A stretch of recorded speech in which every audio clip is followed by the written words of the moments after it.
J'avais oublié d'enregistrer. Et donc, je vais le enregistrer. Faut que je lance ça surtout. Autrice de Là-haut sur ma colline, qui est un roman un peu, je dirais, initiatique sur le parcours d'une femme qui s'appelle Colline et Mm, qui va vivre à travers des rencontres et notamment un lieu qui m'est cher, la forêt de Huelgoat. Peut-être que certains d'entre vous la connaissez, mais c'est une forêt un petit peu mystique et mythique mm. qui a les deux caractéristiques au centre du Finistère. Donc à travers lequel elle va avoir tout un tas de révélations qui vont lui permettre j'allais dire, d'aller trouver sa voie quelque part. On pourra en discuter. Ce que je vous propose en tout cas, et ce que je te propose de Swazik, c'est de parcourir un peu, de reprendre ton parcours, d'aller chercher les clés, toi, dans ton développement entrepreneurial. Qu'est-ce qui t'a permis de trouver des clients? Parce Mm. qu'aujourd'hui, ce qui nous rassemble dans l'accélérateur, c'est le développement de l'activité. Et Bien donc, sûr. comprendre le mindset, les clés, les difficultés aussi inhérentes. Enfin, on n'est pas là pour se dire que tout est rose, bien au contraire, on sait que c'est un ensemble fait Mm, mm. d'un parcours, un chemin. Et puis aussi que tu nous parles de ce projet de livre, d'être auteur, qu'en quoi ça nourrit aussi ton activité, ton développement, etc. Donc, peut-être pour introduire, peut-être nous partager, toi, comment dire, qu'est-ce qui t'a donné envie de devenir coach, peut-être, tout démarrage? Je suis incapable de répondre à cette question. Ça commence bien. Alors, comment Et tu en le fait, demanderais? ouais, j'ai envie de te dire qu'en fait, rien n'a été calculé en fait à l'avance. Tout s'est fait un peu tu vois, par pas successifs. Mhm. Euh, Parce que moi j'étais pour si on prend un peu le fil de l'histoire hein, à la base et comprendre un peu moi aussi mon fonctionnement parce qu'on voit bien que et ça je pense que j'y tiens beaucoup c'est qu'on est tous des êtres uniques et on a tous un chemin et on a tous un fonctionnement qui nous est propre et que bah, c'est important d'être vraiment toujours relié à ce fonctionnement pour pouvoir aller dans le sens qui nous convient et éviter de s'enfermer parfois dans des modèles ou dans des manières de faire, en fait, qui vont nous éloigner de notre nature et qui vont éteindre un petit peu cette espèce de feu intérieur et qui vont nous freiner. Donc ça, je crois que c'est vraiment important. Donc moi, bah, ce chemin de connaissance de soi, bah, c'est effectivement ce que j'ai exprimé dans le livre, mais c'est le chemin que j'ai fait depuis petite. C'est-à-dire que j'ai toujours été très observatrice, je pense, et très sensible à comment je fonctionnais. Je voyais bien que voilà, à 6 ans, je pensais que j'étais une extraterrestre, en fait, et j'avais essayé de convaincre mes parents que je me suis dit, mes parents, ils savent forcément. Enfin, je ne suis pas leur enfant. J'ai été adoptée, mes parents le savent forcément. Et un soir, je suis arrivée en faisant l'extraterrestre et en espérant en me disant, bah, mes parents, ils vont comprendre que j'ai compris. Donc voilà, on va pouvoir en parler ensemble tranquillement. Et puis finalement, après la petite blague, bah, ils ont rigolé sur le coup. Puis au bout d'un moment, on dit, bon, bah, Sois-y que c'est bon, va te coucher. On a assez ri pour le moment, quoi. Et donc là, j'ai pris conscience que ben, ce monde-là, il va falloir que je m'y adapte. Et c'est vrai que je pense qu'à partir de là, il y a quand même toujours eu une espèce d'observation du monde extérieur, d'incompréhension de pourquoi les gens fonctionnent comme ça et de voir des choses qui avaient l'air de pas de poser de problème aux autres. Donc ça, ça a toujours été présent, avec effectivement une hypersensibilité, ben oui, qui était là et sur laquelle je mettais pas de mots à ce moment-là, mais qui me créait beaucoup d'émotions avec aussi un environnement familial, bon, une maman qui était assez un peu contrôlante, un peu exigeante, avec une difficulté de gestion émotionnelle qui faisait que moi, bah, c'était un peu compliqué aussi à gérer. Et tout ça, ça m'a construit en fait. Et tout ça, ça a développé chez moi effectivement une hypersensibilité. Mhm. Mais avec aussi le côté, mets-toi dans le moule, voilà, et parce que finalement, t'es plus tranquille, parce que finalement, dès lors que tu sors un peu des clous, on te pointe du doigt, ta mère te dit qu'elle a honte, t'es pas assez, enfin bon, donc voilà. Donc je dis, ok, soyons comme tout le monde, on va avoir moins de problèmes. Et effectivement, là, tu suis une voie. Donc moi, après, j'ai exercé, donc j'ai fait plein de trucs. Mhm. J'ai fait plein de métiers différents et j'ai eu un parcours professionnel très, très varié. Et ce que j'avais remarqué à ce moment-là sur mon parcours, c'est que finalement, j'étais jamais totalement satisfaite. Alors là, forcément, les autres, oui, ah ben, t'es jamais contente, tu as un truc qui va pas, etc. On revient toujours au même schéma. Mais en fait, depuis, et j'ai compris que mon fonctionnement, j'avais fait un test là qu'il avait mis en lumière, c'est qu'en fait, j'ai besoin d'être nourrie sur plein de terrains. Parce que j'ai une capacité effectivement à la fois à être dans la créativité, mais dans la structure, d'être à la fois globale, mais en même temps d'avoir aussi la capacité à être dans le détail. Et finalement, voilà, donc je navigue, donc ça me fait de moi quelqu'un qui est très adaptable et qui peut faire plein de choses différentes et qui comprend assez vite, quel que soit le terrain. Mais parce qu'il y a toujours voilà, un côté sombre, bah, ça veut dire que si je suis pas nourrie sur tout ça, eh ben, il me manque un truc et je suis pas totalement bien. Tu vois où je veux en venir par Ah, rapport justement au alors, fait que aujourd'hui je fais ouais. plein de choses. Et donc j'ai fait, donc moi je suis rentrée, donc après c'était ces expériences un peu différentes où il me manquait toujours un truc. Je suis rentrée dans une boîte, j'étais dans la communication, donc je suis rentrée dans une boîte de com, enfin pas de com, dans un service communication d'une entreprise industrielle. Et là, pendant plusieurs années, vraiment, je m'y suis sentie bien. Je me sentais vraiment nourrie parce que je faisais plein de trucs différents, ça bougeait. Comme c'est une boîte internationale, moi, je bougeais un peu de temps en temps. J'avais à la fois du travail où je pouvais me concentrer, en même temps, il y avait quand même de la créativité. Enfin, je nourrissais pas mal de choses intéressantes. Euh, et surtout, je nourrissais quelque chose d'important, c'est-à-dire que je nourrissais mon, le, comment dire? Je validais l'image que j'avais de moi. C'est-à-dire que d'un coup, à travers le faire, je nourrissais aussi le regard que les autres posaient sur moi en faisant. C'est-à-dire que je utilisais le faire pour valider que j'étais compétente, que je savais des choses et que j'étais quelqu'un, voilà, de bien, d'engagé, etc. Ça, je l'ai compris qu'après, bien sûr, mais à ce moment, en tout cas, c'était ça aussi, puis le statut social, compagnie. Et puis, j'ai eu enfin, ce qu'on appelle voilà, un petit couac dans la vie, c'est-à-dire que je me suis retrouvée seule avec mes enfants parce que mon mari est parti.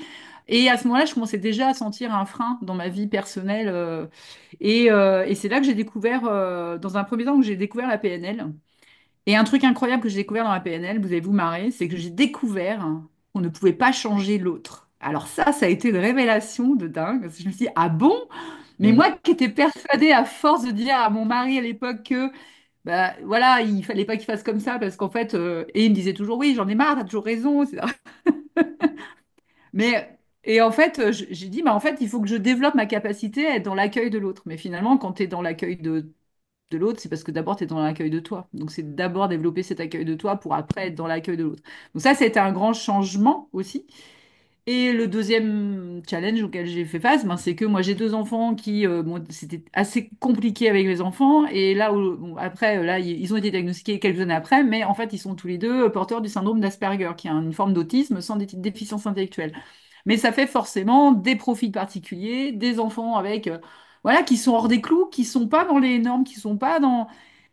Et là, bah, effectivement, si on n'est pas capable d'être dans cet accueil inconditionnel de ce qu'est l'autre, bah, tu vois, ça bloque. Mhm. Donc tout ça, ça m'a vraiment énormément construit. Ça m'a permis vraiment d'être profondément dans qui je suis, dans de quoi j'ai besoin et qu'est-ce que l'autre me renvoie aussi de moi, de mes limites. Et quand j'ai commencé à découvrir la PNL, j'ai eu aussi toute cette phase à chaque fois que j'avais en tête quelque chose qui me donnait envie et qui me faisait peur, je me disais, mais au fond de toi, tu as peur, mais au fond de toi, tu as envie d'y aller. Et je commençais à mettre en place, et je commençais à me dire, bon, ce truc-là, il faut que en gros, il faut que tu ailles au-delà, c'est-à-dire qu'il faut que tu sortes de ces espèces de croyances que. Et donc, j'ai commencé à chaque fois que je vivais quelque chose, je ressentais, je me suis dit, là, il faut que tu y ailles, quoi. Alors ça, voilà, on a tous des rythmes différents, mais moi, je suis pas une adepte du tout du passage en force. C'est pas du tout quand j'accompagne des gens. Moi, ce qui m'importe, c'est qu'ils soient en sécurité. C'est que de les mettre en sécurité dans leur système, de comprendre quels sont leurs freins et de les sécuriser d'abord.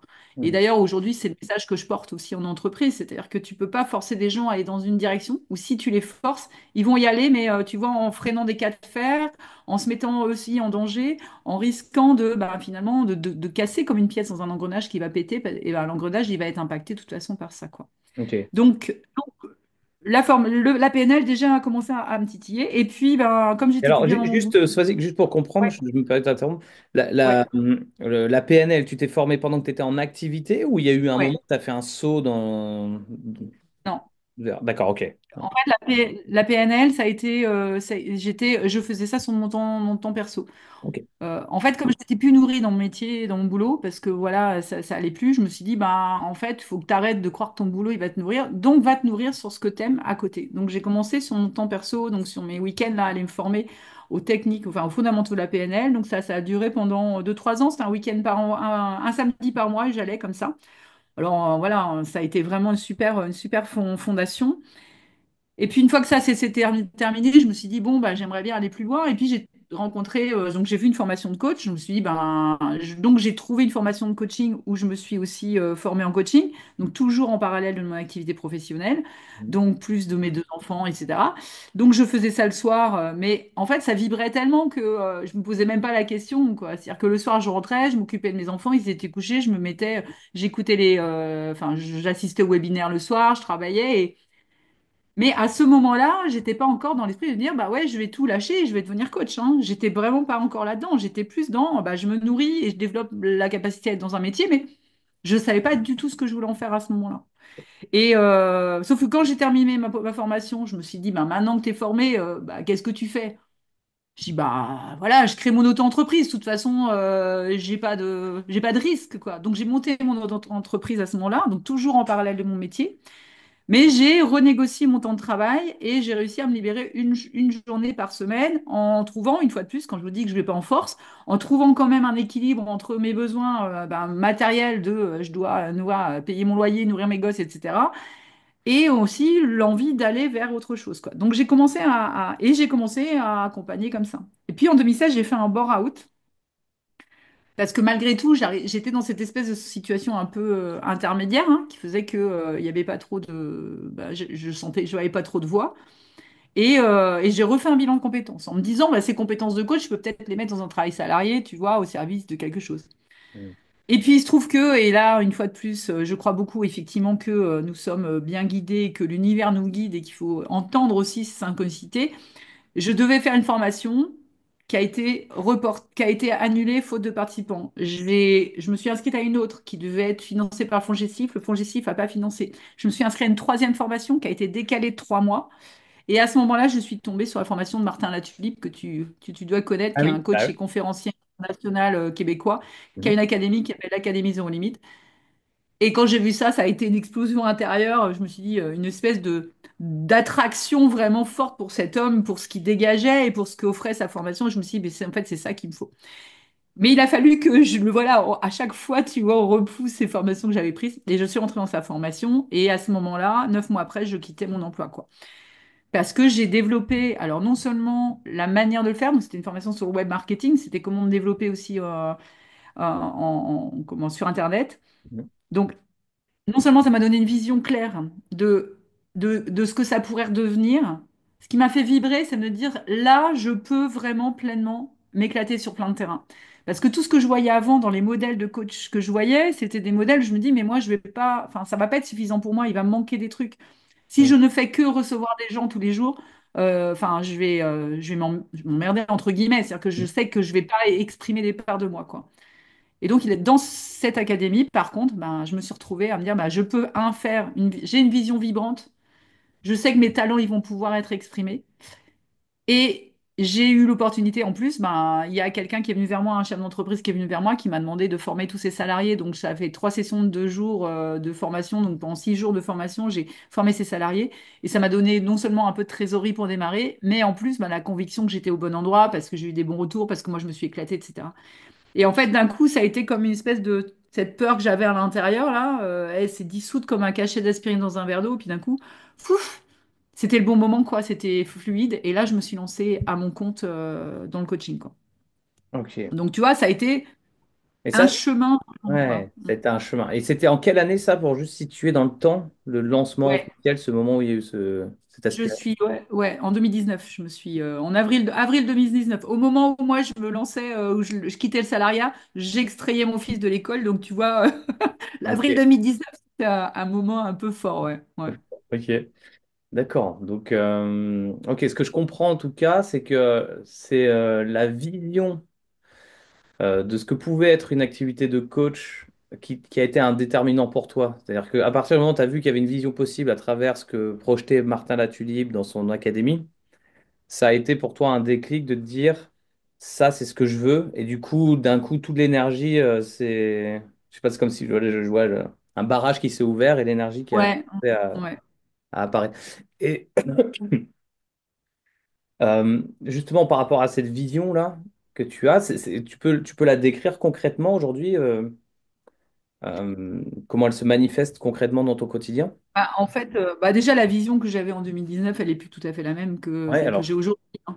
Ouais. On est d'accord, hein, que c'est un chemin, en fait, c'est un chemin permanent et que notre vision, elle évolue tout le temps et que elle est nourrie de tout ce qu'on va rencontrer. Et c'est ça qui est génial, c'est que justement, il faut pas s'enfermer. Alors, il y a une vision, donc quelque chose de vraiment de grand qui nous attire. Et puis après, il y a les objectifs. Et moi, je trouve que, enfin, si vraiment je peux partager quelque chose qui est hyper important, c'est de ne pas s'enfermer en fait dans un objectif. C'est-à-dire qu'en fait, parfois, on a un truc en disant ouais, c'est ça, et puis il faut que j'aille là. Et puis on va se couper d'opportunités qui arrivent parce qu'on se dit non, c'est pas ça que je veux. Alors qu'en fait, c'est exactement là qu'on doit aller parce que ce truc-là va nous ouvrir une porte vers un espace qu'on n'aurait même pas imaginé et qui est totalement cohérent finalement avec une vision qui est plus grande, tu vois. Mhm. Donc là, aujourd'hui, moi, ma vision, en tout cas, moi, ce qui m'anime, c'est de porter mon message en lien justement avec euh, cette notion de sécurité. C'est comment on accompagne, parce que maintenant, j'accompagne des managers et des dirigeants sur, bah, justement, eux, leur propre sécurité émotionnelle. Parce que je vois bien que dans enfin, les dirigeants qui viennent me voir, ils sont en fait, ils ont leur boîte et ils se retrouvent en inconfort parce que d'un coup, ça fonctionne plus avec leurs salariés, parce que d'un coup, ils perdent de la motivation dans leur boîte, parce que et ça veut bien dire qu'il se passe quelque chose dans leur environnement. C'est-à-dire qu'en fait, ils ne créent plus l'environnement qui correspond à qui ils sont. Et ça, c'est super important. Et je pense que c'est vraiment, quel que soit le type de structure qu'on crée, la vision, elle doit vraiment être le prolongement de ce qui vit en nous, quoi, Mhm. de ce qu'on a envie de vivre dans notre vie professionnelle. Et, euh, et donc les managers, bah, ça va être aussi des managers qui, d'un coup, bah, soit il y a un gros challenge et donc il y a une insécurité qui se crée parce qu'il y a un doute sur est-ce que je vais réussir à le relever, ou il y a des doutes sur comment je vais réussir à le faire. Mhm. Donc moi, ma mission, c'est vraiment d'être là. Mhm. Et après, c'est de porter ce message, alors, parce que tout est conditionné. Moi, il y a deux messages, donc cette sécurité qui est créée comment? En développant plus de relations à soi.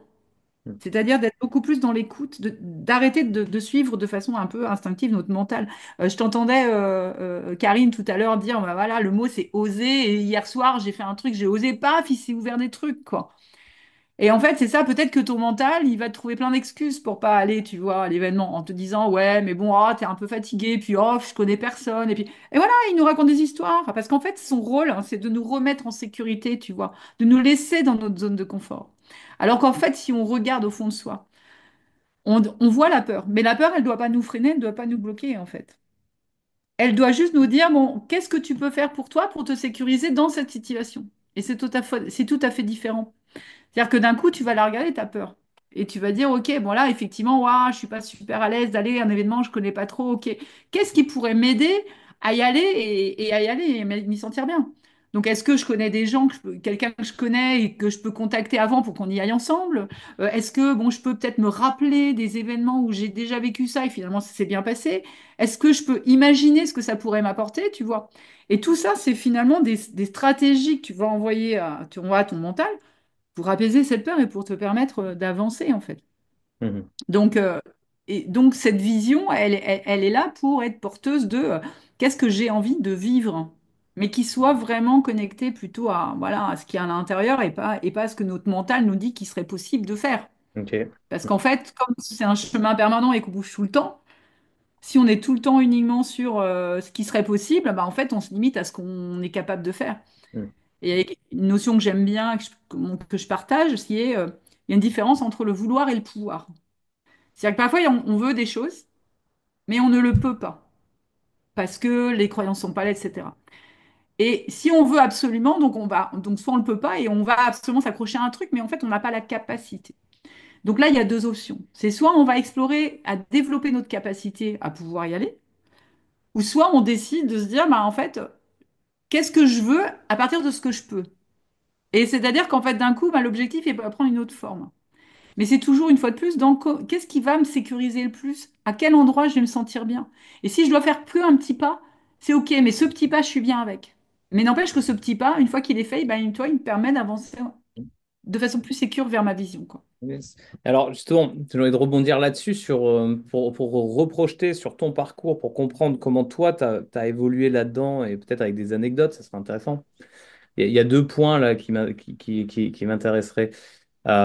Tu parlais tout à l'heure de sérendipité, de fixer un objectif et de finalement en atteindre un autre et de ne pas s'enfermer justement dans une voie.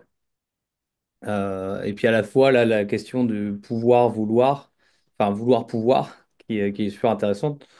Comment toi, à partir de 2019, euh, t'as mis ces principes ou t'as découvert ces principes? Je sais pas comment ça s'est pas manifesté pour toi, mais est-ce que tu peux nous le manifester de manière concrète sur, par exemple, ton désir, ton désir, je parle par exemple en termes de sécurité financière, c'est des sujets vraiment centraux, ou en termes de nombre de clients, en termes de comment je fais pour capter des clients, comment ça s'est manifesté Mhm. pour toi, ces principes-là, à travers justement l'acquisition et le développement de ton business? Est-ce que tu peux nous en parler de ça? Mhm. Mhm. Alors, ouais. Alors déjà, c'est rigolo parce qu'il est sur mon bureau. Donc moi, je vous recommande ce livre qui est un ami à moi qui s'appelle Christian Junot, qui a écrit Ce que Hmm. l'argent dit de vous. Donc je ne sais pas si vous connaissez, mais C'est un ami à voilà. toi, c'est Et vrai? qui, pour le coup, que je... Oui, oui, ouais, Christian, c'est un homme super. Ouais, je suis partie d'un mastermind où il est. Et en fait, mais je le connais depuis longtemps, donc ça a été mon mentor parce que je l'ai suivi, etc. Et puis il se trouve qu'aujourd'hui, je suis dans le même mastermind que lui, donc c'est cool parce que c'est vraiment quelqu'un que je trouve extrêmement inspirant. Et en plus, c'est un homme d'une générosité, qui a un cœur comme ça. Donc voilà, c'est vraiment quelqu'un de super. Et il a participé à ça finalement, parce que l'argent, effectivement, c'était un vrai sujet. Parce que tout ce discours, c'est qu'est-ce que je projette sur l'argent, la sécurité. Alors qu'en fait, bah, finalement, c'est ma propre sécurité sur laquelle je dois travailler. C'est à chaque fois, ça revient là. Donc moi, comment je me suis sécurisée? Bah, au début, comme j'ai négocié une rupture conventionnelle, c'était quand même un plan. Donc c'était comment... bah, donc je vais quand même avoir du temps devant moi pour pouvoir voilà, m'installer, développer mon activité. Et surtout, je vais saisir l'opportunité de cette rupture et donc du fait d'avoir aussi enfin, l'argent de Pôle emploi. Donc, l'argent de Pôle emploi, je considérais que c'était finalement comme si j'avais eu un salaire. Et tout ce que je gagnais avec mon entreprise, enfin en tout cas un maximum de ce que je gagnais, je créais de la trésorerie. C'est-à-dire qu'en fait, j'anticipais pour pouvoir sécuriser aussi, avec la conscience que effectivement, eh ben ouais, à un moment donné, j'aurais pu cette petite béquille, mais qu'il allait falloir que je me sente moi sécure. Et donc, on revient aussi sur cette notion de combien j'ai besoin, à quel moment je me sens sécure aussi. Et ça, on a des niveaux qui sont très différents les uns des autres. Donc, de combien j'ai besoin pour me sentir sécure. Donc ça, c'était important. Mais donc ça, c'était une première chose. Et puis la deuxième, ça a été aussi, je me suis tout de suite fait accompagner. J'avais trouvé la personne, je me suis fait accompagner tout de suite par une coach parce que je savais que j'allais avoir besoin de quelqu'un pour m'aider justement à vraiment me mettre en mouvement et développer aussi ce qui pouvait encore me manquer, à savoir la confiance en moi, etc. Et ça a été vraiment, et je me fais accompagner de toute façon tous les ans quasiment depuis que je suis à plein temps et sur des terrains différents à chaque fois d'ailleurs. Mais donc ça, ma sécurité, ça a été vraiment ça. C'était déjà de façon très pragmatique, hein, de me dire, bah voilà, j'ai un salaire qui rentre entre guillemets avec Pôle emploi. Et Mhm. pendant 2 ans, eh ben, je vais voilà, sécuriser ma boîte et créer Pas très bien. enfin, créer cette trésorerie, quoi. Donc ça, c'était vraiment de façon très factuelle, ça a été ça, quoi. Ok. Et alors, Donc je sais pas si tu attends d'autres exemples. Qu'est-ce que si, je peux alors te donner? ce qui Oui. m'intéresserait aussi, c'est savoir, bah, du coup, par rapport à ton modèle d'acquisition client, comment tu as fait pour trouver tes premiers clients et que... Parce qu'après, il y a la vision du chiffre d'affaires idéal qui nous sécurise, etc. Donc ça, j'entends que c'est une Mm, première chose que tu as clarifiée dès le départ. Et puis ensuite, il y a le comment on fait pour enfin, aller trouver ses clients. Et ce qui m'intéressait, c'est de développer un peu, toi, les différents tests que tu as pu opérer au démarrage, les prises de conscience sur ce qui marche pas. Quand tu veux vendre du coaching, mm, j'entends, hein. Peut-être les mm, mm, niveaux que tu as opérés. Enfin, voilà, si tu peux parler mm, mm, de ça. mm. Alors moi déjà, ce qui était très clair dans mon business model, c'est que je ne voulais pas faire des séances à 70 € de l'heure. Ça, c'était clair. Parce que, Parce que justement, en me connaissant, je savais très bien que si, d'un point de vue très factuel, je commençais à vouloir travailler sur 70 euros de l'heure, il allait falloir que je bosse, enfin, je sais pas, je calcule le nombre d'heures que ça représentait par semaine, et je me dis, c'est pas tenable. C'est-à-dire que si je bosse comme ça, c'est-à-dire que j'ai plus de temps pour faire autre chose, et moi, donc vous avez compris que j'avais besoin de mettre d'autres trucs. Donc j'ai commencé à me dire, moi, le seul truc, c'est d'aller faire ce qu'on appelle le high ticket, c'est-à-dire aller vraiment proposer des accompagnements voilà, avec des coûts plus importants. Parce qu'à côté, je sais aussi que quand je m'engage en quelque chose, je offre beaucoup de valeur. Je le sais aussi que dans ma manière d'être, moi, la manière dont j'accompagne des gens, c'est que j'ai une plateforme en ligne derrière. Enfin voilà, il y a vraiment un suivi. Je suis pas en train de regarder mon heure, en me dire, ah, c'est fini, etc. Donc j'avais besoin de mettre toute ma générosité, si tu veux, dans un package quelque part. Donc déjà, ça, c'était, je pense que c'est déjà la base de où vous vous sentez vous, en fait, comment vous avez envie de travailler, quelle part vous allez donner justement au temps que vous avez passé avec vos clients, etc. Et puis, bah, ce que j'ai fait, c'est que j'ai commencé à faire des vidéos, tout simplement, des vidéos YouTube. J'ai créé au départ, j'avais démarré sur Facebook, donc j'ai créé une page Facebook. Et donc, je publiais, enfin, moi, ça a été beaucoup, effectivement, de publications. J'ai mis en place des tunnels de vente. J'ai dû mettre en place des tunnels de vente aussi.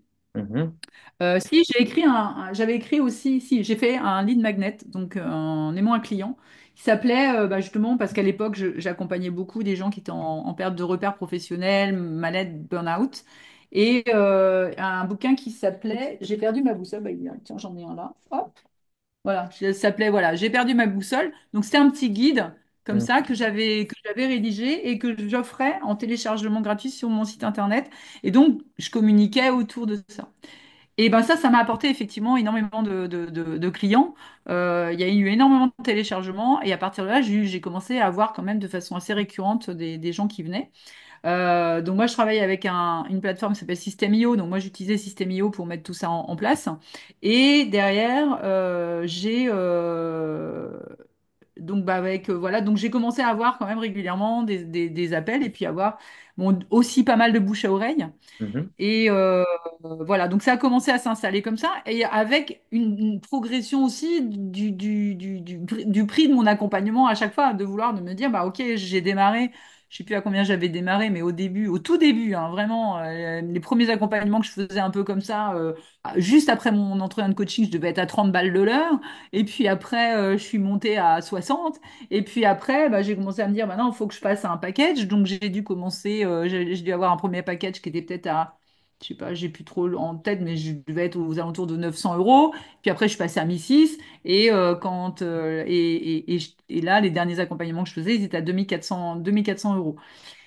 Mais c'est vrai que ce bouquin-là, Solid Magnet, il a été vraiment le départ, je pense, vraiment d'une population qui s'est intensifiée. Et après, j'écrivais, en fait, donc je faisais des mailings toutes les semaines. J'envoyais une newsletter à toute ma communauté. mhm. Voilà, en parlant un petit peu de tout ça. Et je sais qu'il y a plein de gens enfin, j'avais super retour dessus et ça fonctionnait très bien, quoi. Et alors, super intéressant tout ce que tu décris. Ça veut dire qu'au démarrage, alors attends, excuse-moi, juste, il y a quelqu'un que je crois qui veut rentrer dans la salle. J'arrive pas à voir. Ça est arrivé, elle est repartie. Ok, bon, c'est pas grave, ça reviendra. Euh, ouais, donc ce que je comprends, c'est que donc, quand tu as démarré, tu as commencé à bâtir une communauté. Mm. Et est-ce que tu es parti de zéro, tu es parti de quelque chose déjà qui existait au niveau de ton réseau? Enfin, comment ça s'est passé cette création de communauté? En fait, enfin, tu connais les principes de l'effectuation. Le premier principe de l'effectuation, c'est faire avec ce qu'on a. Mhm, Donc, bah, j'ai fait avec ce que j'avais. C'est-à-dire qu'effectivement, alors moi j'étais pour le coup sur le terrain, je faisais partie d'un réseau professionnel de femmes en fait que j'avais rejoint quelques années avant dont j'avais été d'ailleurs, j'avais été secrétaire aussi.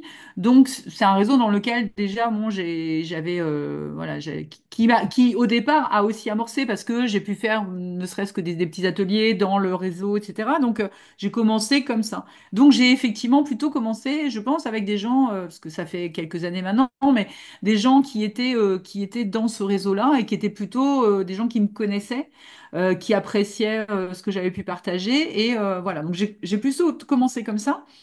Et puis bah après, bah, en fait, au fur et à mesure au fur et à mesure qu'on communiquait, tu récupères des témoignages de ces personnes-là, tu communiques, et tout ça, ça commence à créer de la valeur en fait aux yeux des gens. Et là, bah, tu commences à travailler aussi en distanciel avec d'autres personnes, et puis ben voilà, petit à petit, tu vois, c'est la boule de neige, quoi, les choses s'étoffent. Mhm. Mais c'est clair que ça ne se fait pas sans vraiment sans régularité. Mhm. Euh, et il faut vraiment réussir c'est ça, à entretenir ça sur le long terme et être très au clair sur ben, qui je vise, quelle est ma cible vraiment, et Mhm. donc quel est mon discours. Et derrière, ben, qu'est-ce que je peux utiliser aussi de mon histoire? Enfin, moi, pour le coup, c'était des gens qui étaient en perte de repère et que moi, je l'avais vécu.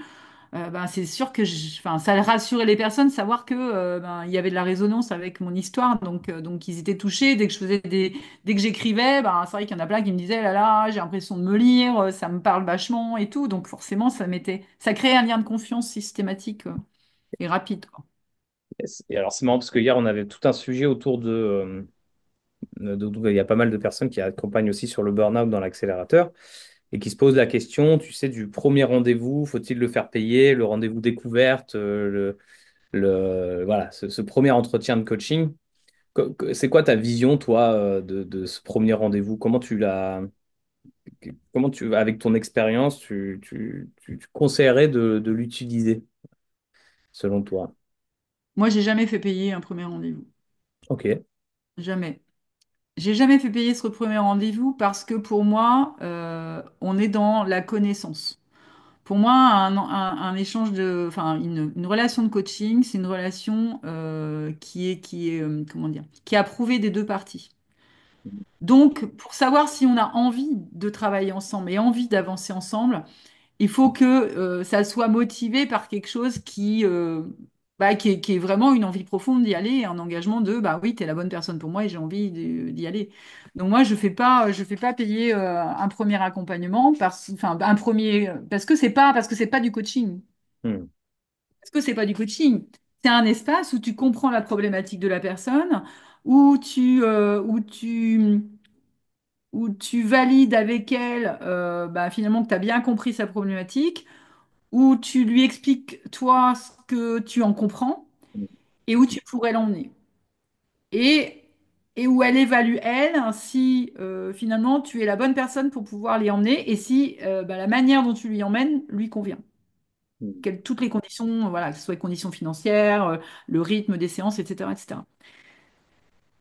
Enfin, voilà, c'est comme quand tu vas dans un magasin et puis tu vas te renseigner sur une télévision, on va pas te payer parce que tu renseignes sur une télévision, quoi. Donc, une fois que tu as renseigné sur la télévision, bah, tu l'achètes ou tu l'achètes pas, mais tant que tu as pas tous les tenants et les aboutissants, t'es pas sûr, quoi. Donc pour moi, ça fait partie. Après, moi, dans ma dynamique personnelle, en tout cas, et tu vois, le mastermind dans lequel j'évolue, on est vraiment dans cette dynamique, c'est que l'idée, c'est qu'est-ce que je peux donner avant recevoir. Et moi, je crois vraiment beaucoup au fait que quand tu donnes, sans espérer que tu aies un retour, de toute façon, il se passera quelque chose. Hmm. C'est-à-dire que le but, c'est pas de donner tout le temps. Et moi, je sais que par contre, voilà, c'est un petit peu mon point de vigilance parce que je suis quelqu'un qui donne assez facilement. Mais ça veut dire que quand tu es dans ce don aussi, tu es aussi connecté à ton envie de contribuer. Hmm. Et cette envie de contribuer, en fait, c'est ça qui te fait lever le matin. C'est ça qui te donne du sens à ce que tu fais. C'est ça qui te fait te rendre utile. Et si tu viens dans un rapport juste, ah bah attends, je vais donner de mon temps, bah j'espère que j'aurai un retour derrière. Tu vois, il y a une espèce de crispation qui pour moi est une énergie de manque, est une énergie de peur. Et moi, je préfère être dans une énergie d'ouverture, dans une énergie du cœur. Mais ça se bosse. Et c'est pas évident, c'est pas facile, parce qu'effectivement, des fois, on se dit merde, et moi, ça m'arrive de dire merde, putain, je donne beaucoup, et se dire, bah ouais, bon, bah j'accepte que je ne reçois pas, mais peut-être que je vais recevoir d'un autre endroit, parce que la dynamique du don, en fait, c'est je donne dans un endroit, et tiens, paf, ça va revenir de l'autre. Hmm. Hmm. Et tu vois? Et le fait est que là, bah, c'est pas plus tard que là, ça m'est. Et d'ailleurs, il y a une phrase qui m'est venue la dernière fois que j'ai fait un mastermind, et c'est qu'il est aussi juste de recevoir que de donner. Et ça, je trouve ça très important. Et là, tu vois, il se trouve que j'ai fait une conférence il y a 10 jours. face à des dirigeants et il y en a un qui est venu vers moi et quelqu'un qui est assez, assez haut niveau avec qui on a échangé, etc., et qui accompagne des dirigeants. Et en fait, il m'a proposé, là aujourd'hui, il a proposé de m'accompagner parce qu'il a envie de m'accompagner, parce que lui, ça le porte et qu'il a vu ce que je faisais, et que je pense qu'il croit à ce que je fais, et que mon message, il a du sens. Et il a proposé de m'accompagner en me disant, bah écoute, t'évalueras la valeur après et en gros, je le paierai que si j'ai un résultat et que si je considère que ça m'a apporté quelque chose, quoi.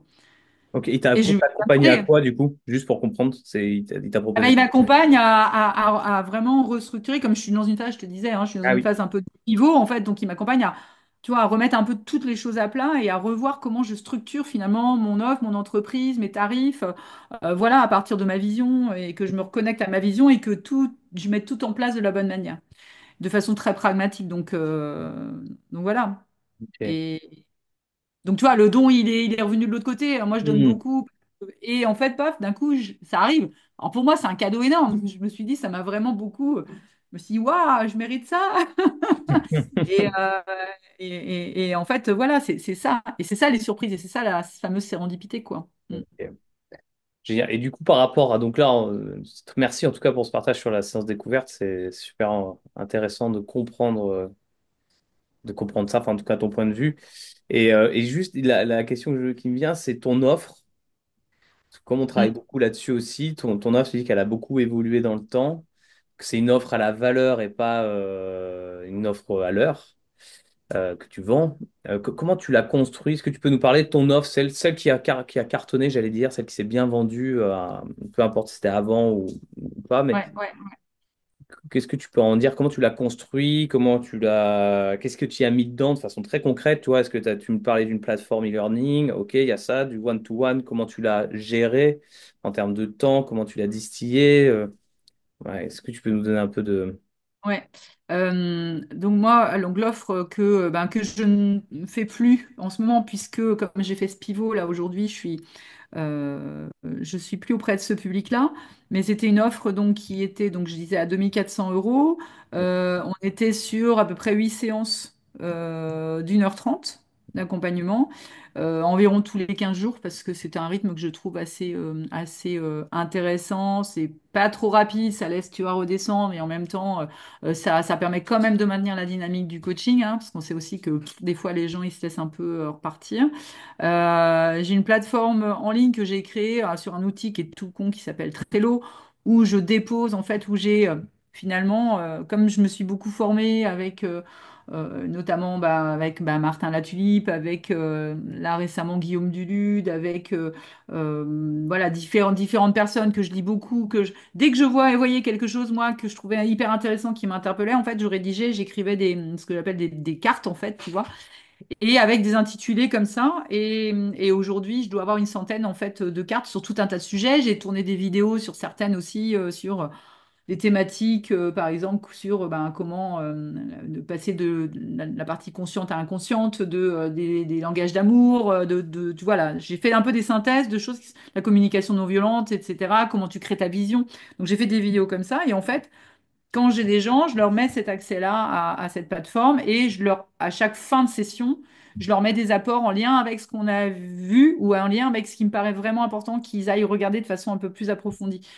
Parce que dès que j'ai démarré le coaching, en fait, et j'ai eu vraiment l'envie aussi que les gens repartent avec quelque chose, parce qu'on sait comment ça se passe en coaching, il se passe beaucoup de choses, on dit beaucoup de choses, mais parfois la personne, elle passe à côté de choses qui sont vraiment importantes pour elle et Mhm. qui vont, toi, en tant que coach, t'aider aussi si elle les intègre. Mhm. Donc moi, au début, quand j'ai démarré, je me suis dit, ben voilà, je faisais un compte rendu, mais un débrief de la session en renvoyant ça. Mhm. Donc ça me prenait un temps fou, je doublais presque le temps. Et donc, à un moment donné, je me suis dit, non, moi, je peux plus continuer comme ça, parce que moi, ça me prenait quand même pas mal d'énergie de refaire ce truc-là, et en même temps, pour moi, c'était utile à l'autre. Et je me suis dit, comment je peux créer quelque chose qui soit en continuant à apporter cette valeur-là, sans moi me perdre et sans me faire baisser mon énergie, quoi. Et donc, à travers une formation que j'ai suivie de Julien Musi, je sais pas si Ouais, mais tu dis, ouais. connais. Ouais, ça va. Donc moi j'ai été dans sa formation. Et donc lui, il travaillait avec et je me dis, tiens, c'est pas mal, c'est intéressant ce truc-là. Comment je pourrais, moi, quelle forme ça pourrait prendre? Et en fait, j'ai créé ce truc-là comme ça. Et depuis, ben, et je continue à l'utiliser aujourd'hui avec même les dirigeants que j'accompagne parce que bah, ça me permet à la fois bah, voilà, de capitaliser moi sur mon savoir aussi. C'est-à-dire que j'ai vraiment des cartes. Alors, il y en a que j'utilise moins aujourd'hui parce qu'elles sont moins ajustées peut-être à des choses que je partage. Mais en tout cas, je le nourris. Donc, déjà, j'ai ça. Et puis, ça permet vraiment euh, de renforcer l'efficacité aussi des sessions. Et c'est vrai que ben, moi, mes coachés, entre les deux sessions, ils ont ça, quoi. Tu vois, c'est comme une petite béquille qu'ils ont de se dire, tiens, il faut que j'aille retrouver. Ah, et puis j'ai vu ta vidéo, ouais, ça m'a vachement parlé. Et puis, bah, je dépose, bien sûr, là, c'est là que je dépose aussi mes exercices, etc. Et ils ont des espaces pour pouvoir exprimer. Donc, il y en a qui ont besoin, qui expriment un peu, bah, tiens, il s'est passé après la séance, il s'est passé ça. Et tout ça, j'ai créé des auto-évaluations pour qu'ils puissent aussi visualiser leur progression aussi entre au milieu et à la fin de la séance, tu vois, début, milieu, fin de séance. Donc voilà, donc c'est vraiment leur espace à eux que je crée à chaque démarrage. Ok. Et, euh, et ça, c'est vrai que ben, tu vois, ça a de la valeur, quoi. Parce que moi, c'est le fruit ben, ouais, de 10-15 ans d'apprentissage, de synthèse de tous les grandes les personnes que j'ai pu croiser et qui m'ont pu m'apporter, quoi. Euh, Et la question, combien tu as vendu d'accompagnement comme ça enfin, je veux avoir une notion un peu de volume de ton. On n'est peut-être pas obligé de rentrer dans ce détail-là, mais dans ton chiffre d'affaires, à quel moment ça a été le plus. Enfin, c'est quoi le top de ton chiffre d'affaires que tu as atteint et pour essayer d'aller gratter ce sujet-là aussi, de comment ça s'est fait pour toi. Et puis l'étape du pivot aussi, qui je trouve là me rend curieux. Ouais. Bah, en fait, alors justement, c'est aussi pour ça que j'ai amorcé ce pivot, parce que moi, j'étais sur un chiffre d'affaires qui stagne qui a stagné pendant à peu près 3 ans, et j'étais à 50, entre 52 et 56 000 euros hors taxe. Euh, et ben voilà, il y a un moment, et puis il y a aussi ben, ce qu'on se dit, on bouge, hein, nous, on bouge tous. Et moi, je vois bien que mes appétences et puis l'expertise aussi que j'ai développée fait qu'aujourd'hui, je sens que je peux. Alors, l'idée, c'est pas de se dire, bah, je délaisse, tu vois, des personnes, parce que je crois que ça fait aussi partie des points, des fois, qui sont difficiles d'avoir l'impression que on aimerait tellement aider tout le monde que, ben, parfois, on a du mal à se dire, bah non, j'aide qu'une tranche, tu vois, je crée ma niche. Alors qu'en fait, euh, l'idée, c'est comment, dans sa tête, on peut peut-être créer des outils. Et c'est pour ça que le livre en fait partie. Je me dis, bah, finalement, le livre, c'est comme si j'avais tourné une page, tu vois, justement de l'accompagnement que je faisais. Et qu'aujourd'hui, bah, finalement, il y a plein de choses que je partage dans ce livre, que je partageais dans mes coachings. Et qui vont nourrir bah, vraiment, qui peuvent nourrir énormément de personnes. Donc finalement, je fais là, et c'est pour ça que je me sens bien aujourd'hui d'accompagner des dirigeants, quoi. Donc c'est vrai que c'est pour ça que ce chiffre d'affaires, à un moment donné, tu te dis, bah, il n'est plus tout à fait ajusté je pense, l'impact que je peux avoir. Donc l'idée, c'est pas de dire, ouais, je veux gagner plein de sous, parce que moi, ça n'a jamais été mon moteur de me dire, toi, je veux devenir riche, posséder des biens matériels, tout ça, c'est pas mon truc. Mais c'est plus en termes d'impact. C'est qu'à un moment donné, et c'est le fameux, on revient, je peux et je veux, quoi. C'est finalement, c'est aujourd'hui, je peux, je me sens pouvoir avoir plus d'impact, tu vois. Et donc, dans le plus d'impact, eh ben, avoir un résultat financier qui est plus important. Parce que forcément, quand tu travailles en entreprise, voilà, les coachings, là, mon accompagnement dirigeant, il est à 6 500 euros. Donc, on n'est plus du tout sur les mêmes standards qu'avant. Et Hmm. l'idée, c'est pas de me dire je gagne plus, mais ça veut dire que je vais pouvoir aller plus en profondeur. Il faut pas oublier que ces gens-là, ben, si eux, ils bougent leur ligne et s'ils sont mieux, ben, ils font du bien autour d'eux et donc il y a l'effet domino derrière. Donc, c'est en fait, par l'intermédiaire de ces personnes-là, ben, tu impactes positivement tout un tas de gens et tu fais du bien à plein, plein de gens. Et moi, dans mon histoire, qui était en mal-être dans ma vie professionnelle, et ben, mon manager participait aussi à ce sentiment-là par son attitude. Alors, c'était quelqu'un de très, il faisait au mieux avec les outils qui étaient les siens, mais je vois bien aujourd'hui quels étaient ses freins et quelles étaient ses limites, et que en étant accompagné, bah, il aurait peut-être, tu vois, été plus à l'écoute aussi, moi, de ce qui se passait pour moi, et les choses se seraient peut-être passées différemment, quoi. Hmm. Donc voilà, donc c'est pour ça que je dis qu'il faut être aussi attentif à être capable de regarder où on en est, faire des petits points de là où j'en suis, comment je vibre aujourd'hui avec ce que je fais. Et moi, à un moment donné, je sens bien que je vibrais plus autant. Et d'ailleurs, ça s'est commencé à se voir parce que j'avais de moins en moins de compte, de moins en moins de prises de rendez-vous. Donc, et c'est là où je me suis dit, bah, qu'est-ce que je fais de ce temps qui est libéré? Et je me dis, bah, faut que j'écrive mon bouquin, tu vois. Ok, excellent. C'est une bonne transition Ouais, sur ton livre, du coup. ouais, c'est ça. Et En fait, donc, c'est ah qu'est-ce oui. que je fais une fois de plus avec ce qui se passe, quoi. Ok. Donc, ce livre, tu l'as écrit quand? C'est quoi la temporalité pour le rappeler? Je l'ai écrit, alors il est sorti en juin 2024 et je l'ai écrit, bah, alors j'avais commencé à l'écrire de façon un peu enfin, spontanée, intuitive. J'avais dû commencer l'été d'avant.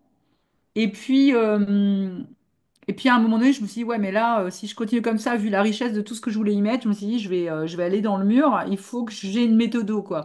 Et donc, en fait, j'ai suivi une masterclass d'une autrice qui s'appelle Aurélie Valogne, justement, et qui m'a permis de vraiment repartir vraiment à la base, restructurer ma manière de travailler, remettre de la méthode là-dedans. Et à partir de ça, bon, ça a pris un petit peu de temps. J'ai vraiment fait un stop pendant plusieurs mois et ça a pris un peu de temps de le reposer. Et après, je me suis remise à l'écriture. Donc voilà, en tout, j'ai écrit ça me ferait à peu près 6 mois d'écriture environ, quoi. Ok. Et Ouais. et ça t'a apporté quoi sur le plan professionnel, du coup, par rapport à ton business d'écrire ce livre-là? Qu'est-ce que ça m'a apporté du point de vue professionnel? Moi, j'ai envie de dire que c'est vraiment pour moi bah déjà l'aboutissement de quelque chose qui avait toujours été là. C'est-à-dire que je pense qu'écrire un livre, c'est quelque chose qui a toujours été en arrière-plan. Et, et une forme vraiment de libération, tu vois, une façon de laisser derrière moi une tranche aussi de ma vie. Et puis aujourd'hui, ben, ce qui est hyper intéressant, c'est de pouvoir en parler, de pouvoir parler de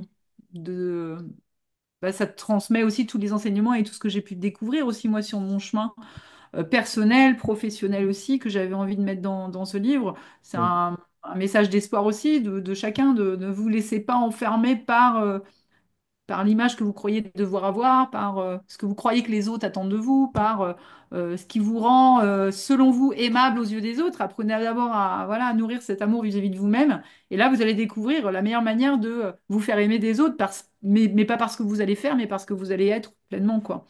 Donc professionnellement, aujourd'hui, bah, ça me donne, ça consolide un petit peu, tu vois, une posture, je pense.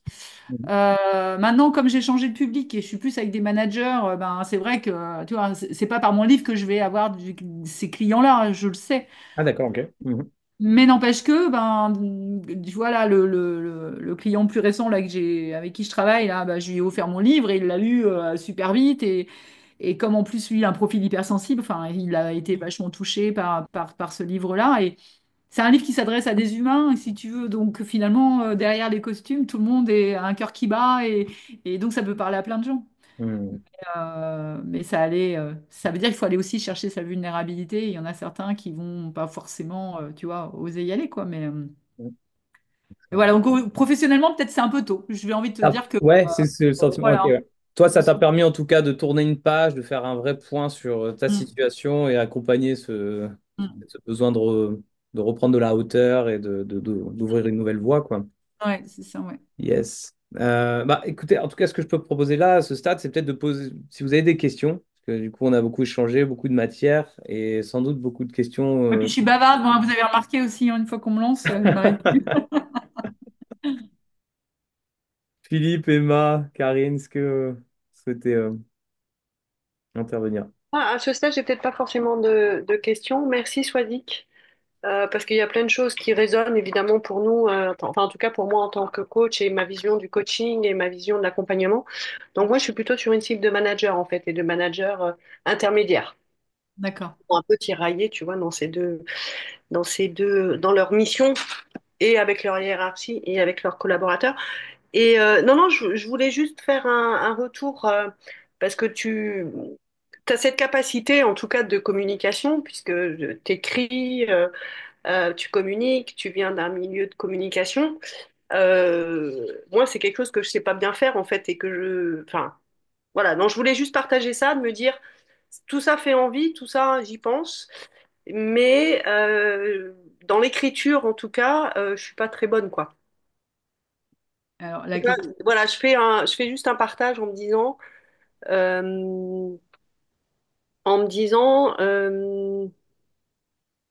et en admirant ton parcours, en fait, d'une certaine manière, dans ce que tu nous racontes. Et voilà, moi, là, le truc, il est dans la communication, de trouver, tu vois, le mot juste, le mot qui va bien. Voilà, donc voilà, je La, partage. Je sais pas la ce qu'on en que- fait, mais je partage. En fait, la question, c'est que tu communiques. On ne peut pas, il y a une phrase qui dit Ouais. on ne peut pas ne pas communiquer. La question pour toi, c'est quel est le vecteur avec lequel tu te sens le mieux. Et il y a plein de manières de communiquer. C'est là où tu vas revenir, toi, à qui tu es, à ce qui t'anime, et comment tu utilises justement bah, ce qui vit en toi et que ça devient un outil de communication. Et Mm. ce sera peut-être pas les mots, même si tu utilises des mots et que tu t'exprimes très bien, et j'ai tout compris tout ce que tu m'as dit.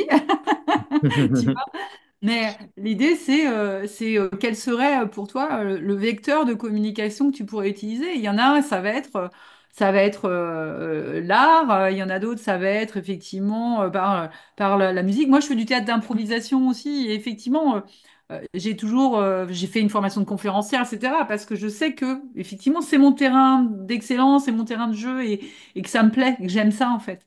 Maintenant, on est tous, une fois de plus, il n'y a pas. Faut toujours réussir à se préserver. Je sais que c'est difficile parce qu'on fait tous hein, de la comparaison, en fait. Mm. C'est que si on commence à se comparer de, bah oui, toi, tiens, voilà, voilà, moi, je sais pas faire, bah oui, tu vas voir, effectivement, tu es peut-être en zone, bah oui, c'est peut-être pas ta zone d'excellence. Encore que, peut-être que c'est la croyance que tu as développée que c'était pas ta zone d'excellence, mais peut-être qu'en fait, Mm. tu Ouais, vois. Donc ouais, moi, je t'invite plutôt à aller regarder de qu'est-ce qui pourrait aller à l'encontre de cette croyance et qu'est-ce qui pourrait me faire dire que finalement, bah, en fait, ouais, tu vois, je suis pas si mauvaise que ça. Et ouais, puis, c'est où est-ce que je mets mon niveau d'exigence aussi? ouais. C'est à qui je m'adresse? C'est est-ce Mm. que tous les gens à qui je m'adresse, ils ont besoin d'avoir quelqu'un qui a le mot juste, le truc, etc. Enfin, Ouais, donc, ouais. on revient toujours, c'est que si l'amour parlait en toi, il te dirait quoi de toi? Et il te dirait de faire quoi? Mm. Ouais. Mm. Merci, merci. Donc, je sais pas si ça te parle, mais bon. Bah, si, si, complètement, mais euh, ouais, ouais, c'est ce niveau d'exigence, je pense, et puis ce passif aussi dans l'entreprise, ou parce que moi je viens d'une grosse entreprise internationale dans l'agroalimentaire, et c'est vrai qu'avec un niveau d'exigence, c'était ici, et donc bah, c'est là qu'on cherche, enfin, l'atteinte quoi, de ce top niveau, voilà. Mm. Et c'est cette idée de baisser ce niveau, je pense, qui me En parle. fait, la question, c'est quel est toi, ton niveau à toi? Ouais. Qu'est-ce qui te remet dans ta sécurité et qui te sort de cette espèce de, tu vois, de ce que ton mental te dit, de là où tu dois être? Et elle est où ta zone de sécurité? À quel moment tu fais quelque chose en étant sécure, en te disant, bah là, ça me ressemble et c'est moi, quoi. Mm, Et je suis pas juste en train de répondre à des petites histoires que je me raconte de là où je dois être, hein. Parce que je crois que si je ne suis pas là, ben, en fait, on va pas m'aimer, parce qu'on revient toujours sur ces sujets-là, hein. C'est fondateur, hein, dans l'humain. On a tous besoin d'être aimé et apprécié des autres. Donc, c'est où est-ce que toi, tu reviens pour te sentir bien? C'est qu'est-ce que tu observes, mais une fois de plus, en sortant de ce jugement, juste dans l'observation de ce que tu fais, de ce que tu as réussi, de ce qui fonctionne, et de dire, bah tiens, c'est vrai que quand je déploie ce truc-là, il y a quelque chose qui se passe et puis ça fonctionne. Et je me fais entendre, je me fais comprendre. C'est quoi mon outil? C'est quoi mon vecteur? Et si tu remets beaucoup d'amour à l'intérieur, tu vas aussi naturellement, tu vas baisser cette exigence-là et tu vas t'autoriser à. Il y a des choses qui se passent là en toi, là, je sens. Euh, non, mais c'est en fait, ça fait un moment que je sais ça, en fait. Hmm. Eh ben, continue à le Voilà, développer. c'est ça. Parce que la différence, c'est qu'il y a une différence entre je le sais Et et, qu'est-ce que j'en fais? mais c'est surtout, oui, effectivement, et puis je décide maintenant que Ouais. m'accueille, quoi. En fait, c'est un choix, c'est vraiment une décision. Et moi, c'est vraiment quelque chose. Et pour vous dire, je peux vous raconter dans ma tête, c'était vraiment beaucoup l'auto-sabotage permanent, hein, voilà, j'étais toujours me trouver moins bien, nulle, de pas réussir, je doutais beaucoup, etc. Et puis à un moment donné, c'est comprendre que ben, est-ce que je suis pas en train d'entretenir un système et un regard sur moi qui finalement me rassure et me donne des excuses pour ne pas aller là où j'aurais envie d'aller, tu vois. Parce que finalement, ça me fait tellement peur et j'ai tellement peur d'être confrontée à quelque chose qui va être douloureux pour moi que ouais, je préfère me trouver des excuses en me disant que je suis moins bien et comme ça, je reste là où je suis.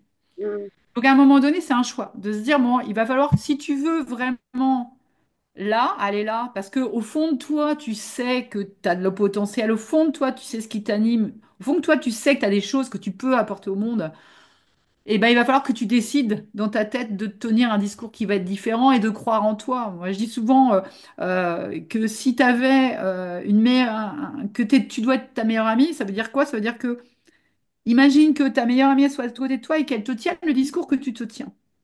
ouais, mais ouais. Combien de temps tu serais capable de vivre avec? Je pense qu'au bout de 3 semaines, tu dirais, bon, t'es mignonne, mais je commence à en avoir ras-le-bol. Tu me parles super mal. Tu es toujours en train de me dire que je suis nulle. Tu es toujours en train de me dire que je ne vais pas y arriver. Tu vois que mes défauts. Ben non, écoute, t'es mignonne, la porte, elle est là, quoi. Sauf qu'on est la personne avec qui on va vivre le plus longtemps. Donc, si on n'est pas capable d'apporter à la personne avec qui on vit, tu vois, qui est nous-mêmes, un discours qui va être bon pour nous, c'est ça, ça porter de l'amour. C'est juste dire, c'est pas se dire je suis meilleure que machin. Non, c'est juste que on est tous un être unique, on n'a qu'une empreinte digitale, on a un ADN unique, il n'y a personne qui est né dans notre peau, il n'y a personne qui a eu exactement la même expérience de vie que nous.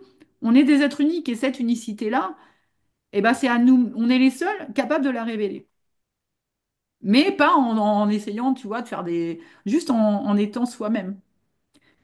Et si je veux aller plus loin, il y a vraiment quelque chose que je vous invite à vous demander, parce qu'on se perd beaucoup dans le faire, hein, quand on est entrepreneur, on veut faire, parce qu'on se dit que plus on fait, on est vu.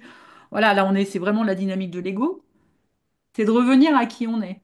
Et si on n'était que jugé sur le faire, moi, la fille de mon ex-conjoint, elle est polyhandicapée. Et donc, elle venait à la maison, donc elle parle pas, elle marche pas, donc voilà, il faut la changer, etc. Donc, elle est vraiment dans une dépendance maximale de l'autre, quoi.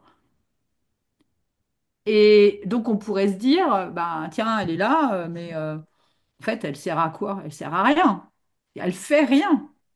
Mm, Mais qu'est-ce qu'elle est et qu'est-ce qu'elle apporte au monde? Parce qu'elle est, en fait. Mais elle apporte tellement. Elle apporte qu'elle est là pour réveiller l'empathie chez l'autre. Elle est là pour nous ramener au moment présent. Elle a une utilité de dingue, en fait. Et donc, ça veut dire que si nous, on se ramène à notre essence de qui on est, en fait, on comprend qu'en étant juste qui on est, on a une utilité de dingue au monde aussi. Donc, et c'est ça qu'il faut réussir à intégrer, absorber et à exprimer, en fait. Et c'est un chemin, mais c'est une décision aussi.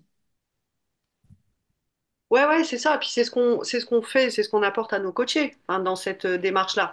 Bien Euh, sûr. mais voilà, c'est Et ouais, c'est la notion d'incarnation, tu vois. ouais, c'est ça. C'est comment j'incarne vraiment, tu vois, ce que je porte, ce que je prône. C'est que si moi, je l'incarne pas, tu vois, il va y avoir des fritures un peu sur la ligne, quoi. Donc, c'est comment je peux devenir la personne que je veux, là où je veux emmener les autres. Et c'est pour ça que développer son entreprise et quand on fait du coaching, c'est pas qu'un travail mental, effectivement. C'est toujours un travail au niveau de notre émotionnel, au niveau de qui on est, au niveau du déploiement, de l'expansion de notre être, en fait. En allant dans cette dynamique, ben, de toute façon, il y a deux énergies dans le monde, hein, l'énergie de peur et l'énergie d'amour. Et c'est que c'est l'énergie d'amour qui nous donne cette possibilité d'être dans cette expansion. Sauf que quand on s'empêche d'eux, quand on n'ose pas, quand on se restreint, on est dans une énergie de peur, on parlait d'argent, on est dans une énergie de manque. Donc c'est comment je fais rentrer beaucoup plus cette énergie d'amour, en fait, pour qu'au quotidien, ça soit l'énergie qui me nourrisse et qui, grâce à elle, me permette, tu vois, d'augmenter aussi ma vibration et donc, naturellement, développe mon attractivité, quoi. Merci. Je t'en prie. Là, on est sur du coaching mindset à fond, quoi. C'est trop bien. Merci, Swazik. Je t'en prie. Philippe. Tu vois, alors je disais comme ça me vient. Toi, Jean-Baptiste, d'habitude, je pose beaucoup de questions, quoi. Je suis, enfin, et là, je sais pas pourquoi, je vous donne mon ressenti. Je suis presque sans voix. j'écoute, au fur et à mesure que j'écoutais Soisy, j'avais les yeux qui s'ouvraient comme ça. Et puis voilà mon ressenti, en fait. Je vous donne mon ressenti. Je ressens de la clarté, je ressens de l'authenticité, de la simplicité, et même de l'admiration. Et les mots qui sont venus, ce que je retiendrai de ça, c'est oser, donner, développement personnel permanent, raisonner avec son cœur, et ouverture plutôt que peur, quoi. C'est tout ça que j'ai retenu. Voilà. Je j'ai pas vraiment de questions, mais j'ai vraiment ce ressenti-là. Et puis j'ai une question vénale qui me vient à la fin. Alors, c'est peut-être, il faudra peut-être que je lise le livre L'argent dit ce que vous êtes, quoi, grosso modo. Je voulais savoir les 2 400 € pour 8 séances, sont pour les managers, pour les dirigeants, puisque je vois que tu as deux tarifs. On a un 6 500 € et celui de 2 400 € il est vers quelle population en fait? 2 400 € pour 8 séances. Ouais, le 2400, c'était là, c'était ben, des particuliers, en fait. Donc, de tout Particulier, d'accord, profil. Ouais, ouais, ouais. C'était quand j'accompagnais des gens, d'accord, voilà, en mal-être professionnel. d'accord. C'est plutôt Et le donc, côté non industriel, enfin non ouais, voilà, c'était des entreprise, quoi. particuliers, vraiment, des gens. D'accord, Ouais, ouais. Et d'accord. après, alors, là, l'accompagnement à 6500, là, c'est pour donc des dirigeants d'entreprise. Euh, et également, après, j'ai une tarification aussi comment dire, j'ai une grille tarifaire en entreprise. C'est-à-dire que quand je rentre en entreprise avec des entretiens tripartites, hein, parce qu'il y a de Ouais, bien nouveau. sûr. Là, j'ai une grille tarifaire qui est basée sur le niveau de rémunération de la personne, en fait. Parce que je considère que bah, l'enjeu, en fonction de là où tu es, l'enjeu n'est pas le même. C'est-à-dire Mm. qu'entre quelqu'un donc, voilà, qui est entre guillemets simple salarié et qui n'a pas de référent d'équipe, et quelqu'un qui manage 40 personnes ou 50 personnes, bah, l'impact du coaching va pas être le même. Et l'enjeu pour Bien sûr. l'entreprise n'est Oui, pas le bien même. sûr. Donc j'ai une Mm. grille tarifaire là que j'ai mise en place dans ce cadre-là, quoi. Et je travaille aussi, j'ai développé aussi, aussi un partenariat avec une société bah, que vous pouvez aller regarder, qui s'appelle le PKF Arcelon Easy for Pro bah, pour tout ce qui est formation. Parce que moi, je suis pas Calliope, parce que ça fait aussi partie hein, des questionnements de est-ce que je suis Calliope Ouais. ou pas. Donc là, clairement, moi, je n'ai jamais voulu rentrer parce que tout ce qui est contrainte, ça me fait, enfin, moi, rien que ça mon énergie. Elle baisse d'un coup à imaginer que je me lance dans un Calliope. Mais je travaille avec une société qui, elle, est Calliope et qui valide finalement mes formations. Donc, ils prennent un forfait. Eux, ils travaillent au forfait, ils ne travaillent pas au pourcentage, ils travaillent au forfait. Au forfait par dossier. Donc, ils me prennent un forfait par dossier, en fait. Et ils mettent en place, voilà, toutes tu vois, les conventions, les machins, Ok, etc. ouais, je vois, je vois. Donc, c'est beaucoup plus léger et financièrement beaucoup plus rentable, en fait, que de faire un Calliope, quoi. Excusez-moi, est-ce que tu peux repréciser, choisi que j'ai pas entendu le PKF, le nom? PKF Arcilon ou Easy for Pro, tu peux écrire IZIFORPRO. Voilà. Merci. Et moi, j'ai une question qui me fait rebondir sur Philippe, parce que Philippe, toi, tu as, pas mal d'opportunités auprès de RH qui te mettent en relation avec Ça commence, ça commence. Ouais. Il y a des trucs qui quelques-unes, s'accrochent, ouais. quelques-unes. Avec Voilà. les ouais. Et moi, c'est des questions plus de conseils sur quand tu te retrouves, tu sais, face à trois coachs concurrents et donc un client potentiel qui va rencontrer les trois coachs pour faire son choix final, tu sais, à la fin pour un contrat tripartite. Euh, enfin, je sais pas si tu as déjà été dans cette situation-là et si c'est le cas, quel conseil tu donnerais sur la manière d'optimiser, j'allais dire, ton taux de transfo, tu vois, pour être très, très dans le chiffre. Bon, alors moi, je vais pas du tout être dans peut-être la réponse que vous attendez, mais je vais C'est vite pas dire grave. que Mhm. déjà, pour moi, il n'y a pas de concurrence. Mhm. Pour moi, quand tu es dans un espace, quand on considère effectivement qu'il y a de la concurrence, hein, ça veut dire qu'on est dans une dynamique de peur. Une fois de plus. C'est-à-dire qu'on considère que les concurrents, c'est-à-dire qu'on voit le monde comme un gâteau tu vois, qui se coupe et donc c'est plus il y a de monde et moins j'ai de tranches. Quand on est dans une dynamique de cœur, on considère plutôt que le monde est comme une corne d'abondance et qu'il y a assez pour tout le monde. Et donc, ça veut dire que finalement, les autres ne sont pas concurrents, ils apportent juste ce qu'ils sont dans un espace.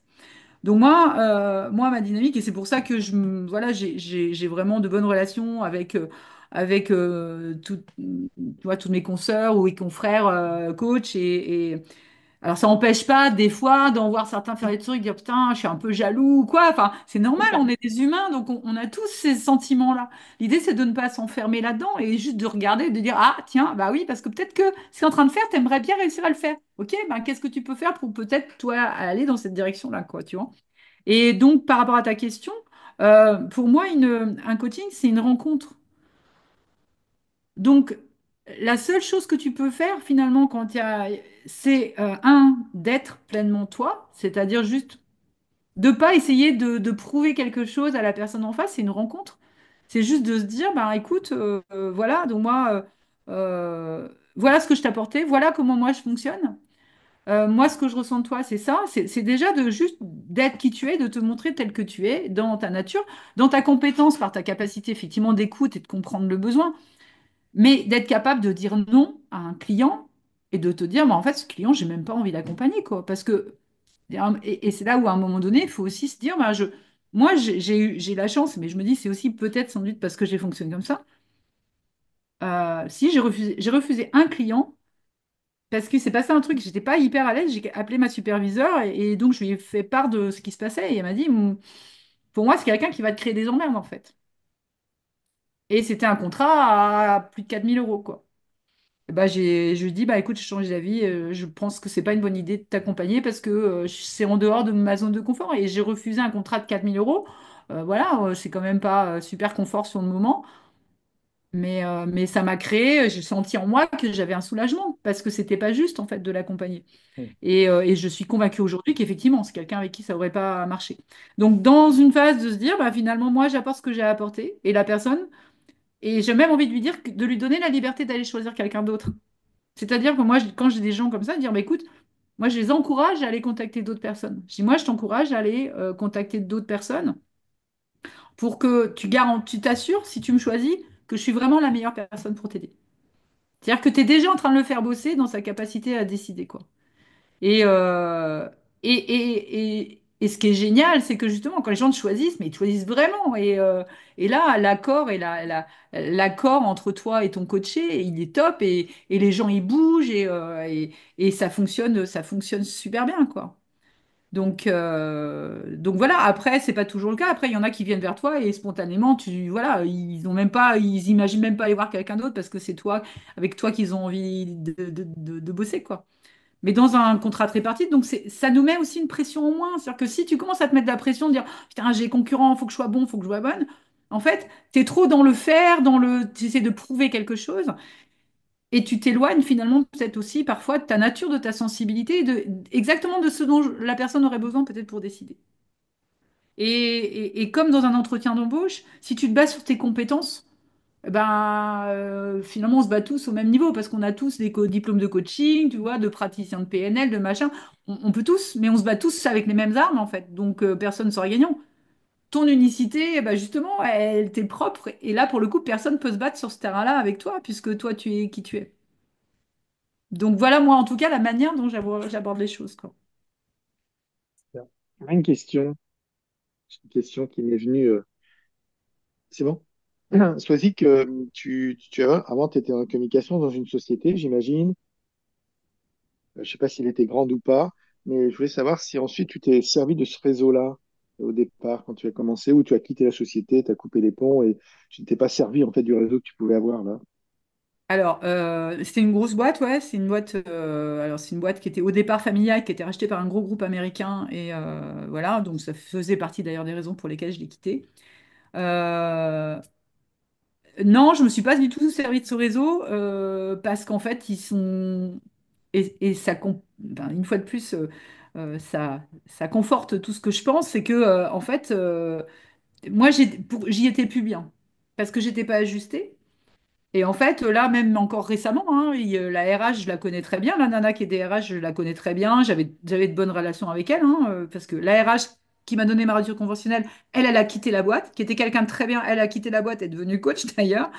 Et cette personne-là, je lui envoie des messages, elle ne me répond même pas.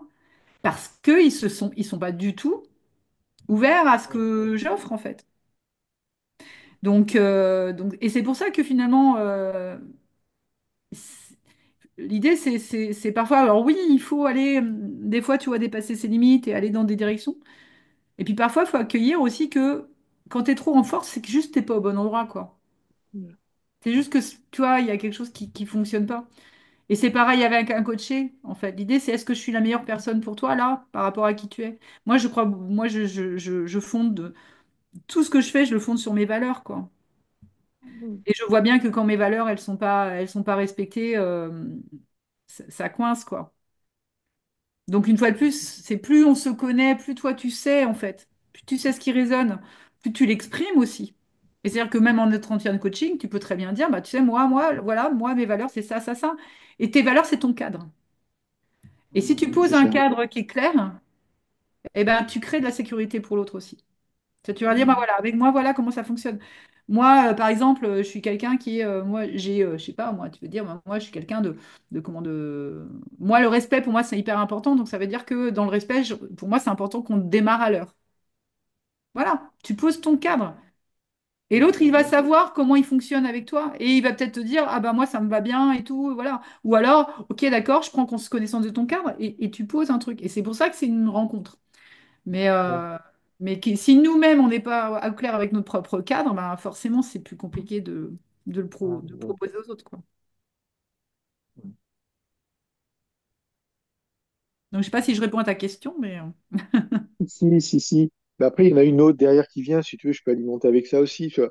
Moi, j'ai fait partie d'un grand groupe.